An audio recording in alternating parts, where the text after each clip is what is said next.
Novena de São Judas Tadeu.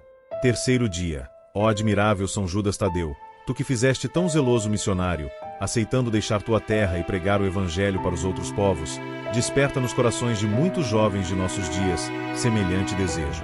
Que sempre mais pessoas se disponham a doar parte de suas vidas pela causa do bem comum de toda a humanidade e pelo crescimento do reino de Deus já nesta terra. Deus, Pai da bondade, vos peço por intercessão de São Judas Tadeu, padroeiro dos casos difíceis, que tanto vos amou nesta vida, a graça que ardentemente suplico, fazer seu pedido.